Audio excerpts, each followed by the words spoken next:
이번엔 노아베 이야기입니다. 일제 강제동원 피해자들에 대한 우리 대법원의 손해배상 확정 판결이 나온 뒤로 지난 1년 동안 참 많은 일들이 있었습니다. 반성 없는 일본 정부는 적반하장으로 경제 보복에 나섰고 우리 국민들은 불매운동으로 맞섰습니다. 최근에는 돈으로 문제를 풀려는 우리 정치권 일각의 시도가 피해자들의 거센 반발을 사고 있습니다. 보도에 송정근 기자입니다. 일제 강제동원 피해자들은 대법원 승소만 확정지으면 배상 문제가 해결될 줄 알았습니다.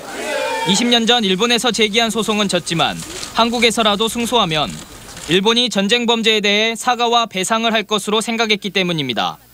하지만 모두의 기대는 무너져 내렸습니다. 일본 정부와 전범기업은 배상은커녕 법원 판결 이행을 위한 대화 제의마저 무시했습니다. 1년을 맞고 보니 참 할머니들한테 희망 고문을 해온 것 같아가지고 참 죄송스럽기 짝이 없습니다. 피해자들이 한국에 있는 전범기업의 재산권을 압류해 강제 배상 절차에 들어가자 일본의 후한무치 행태는 극에 달했습니다.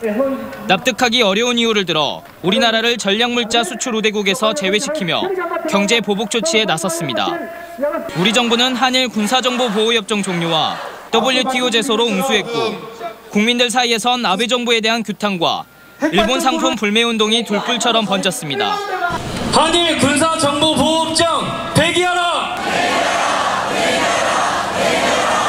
수출 규제로 인한 지역 경제에 직접적인 타격은 없었지만 무안공항에서 일본 항로가 중단되는 등 여행업계는 영향을 받기도 했습니다.